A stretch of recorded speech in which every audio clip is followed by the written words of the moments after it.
কলকাতার পথে গেরুয়া বাস। মঙ্গলবার 50টি বাসের উদ্বোধন করলেন মুখ্যমন্ত্রী শুভেন্দু অধিকারী। মুখ্যমন্ত্রীর কথায় স্বামী বিবেকানন্দ এবং শ্রী চৈতন্যের চেতনা নিয়ে শহরের বুকে চলবে গেরুয়া বাস।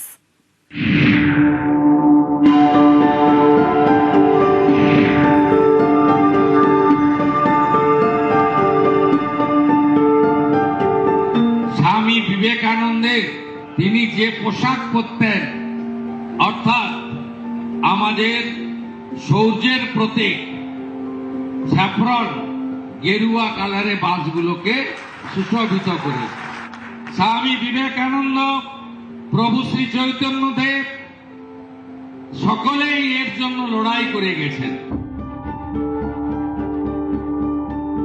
গেরুয়া মানে শৌর্য, গেরুয়া মানে ত্যাগ, গেরুয়া মানে সেবার প্রতীক। এবার বাসের গায়েও গেরুয়া। কলকাতায় এবার গেরুয়া বাস। মঙ্গলবার থেকে তিলোত্তমার পথে গেরুয়া বাস। কসবার আরটিও থেকে 50টি এমন বাসের উদ্বোধন করলেন মুখ্যমন্ত্রী শুভেন্দু অধিকারী। এর মধ্যে 43টি সিএনজি এবং 7টি ইলেকট্রিক বাস। এই সবই চলবে কলকাতা এবং শহরতলিতে।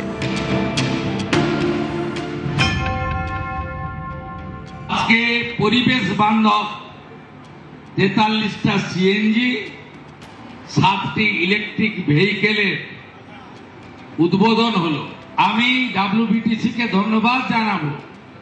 স্বামী বিবেকানন্দের তিনি যে পোশাক পরতেন, অর্থাৎ আমাদের শৌর্যের প্রতীক গেরুয়া কালারে বাসগুলোকে সুশোভিত করে স্বামী বিবেকানন্দ, প্রভু শ্রী চৈতন্যদেব সকলেই এর জন্য লড়াই করে গেছেন। তাই আমি তাদেরকে বিশেষভাবে ধন্যবাদ জানাবো। গেরুয়া রঙের সরকারি বাস শহর কলকাতায়। কোনো দূষণ হবে না এই বাসগুলিতে।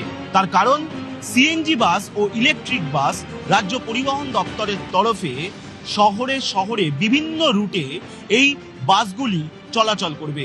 এসি বাসের প্রথম দুটি রো মহিলাদের জন্য সুরক্ষিত রাখা হয়েছে এবং তারপর দেখতে পাচ্ছেন যারা প্রতিবন্ধী রয়েছেন তারা উঠেই যাতে বসার সুবিধা পান।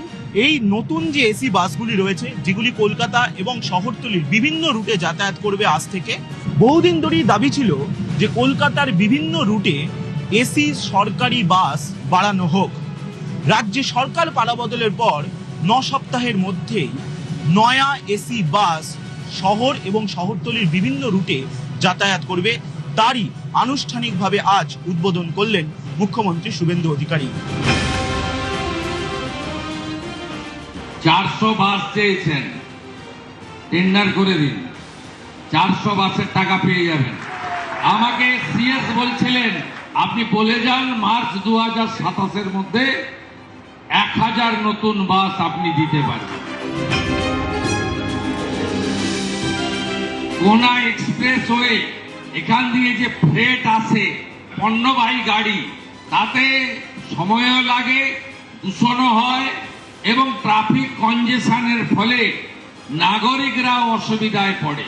আমরা গার্ডেন রিচ এবং শিবপুর, সাকরাইল, হাওড়া এবং গার্ডেন রিচের মধ্যে রোরো সার্ভিস চালু করারও সিদ্ধান্ত নিয়েছি।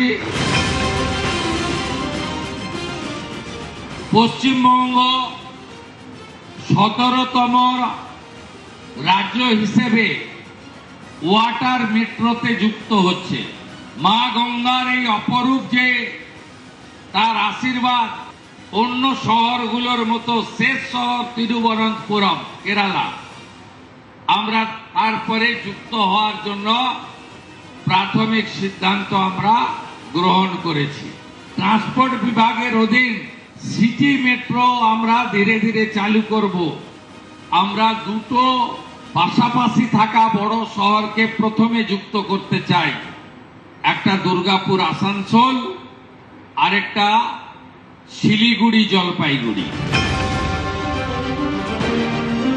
আমি জানি ভারত সরকারের সঙ্গে সমন্বয় করে কাজ করা যায়, তাহলে ট্রান্সপোর্ট দপ্তরে কিভাবে উন্নয়নের গতি আনা যেতে পারে।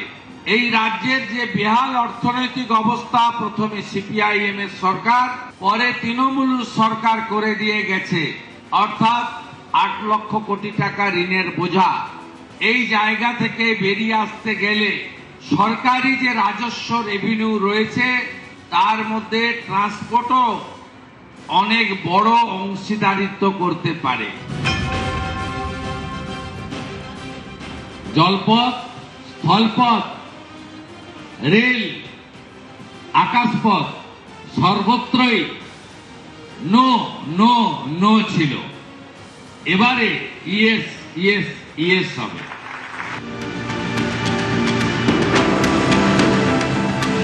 নিউজ 18 বাংলা।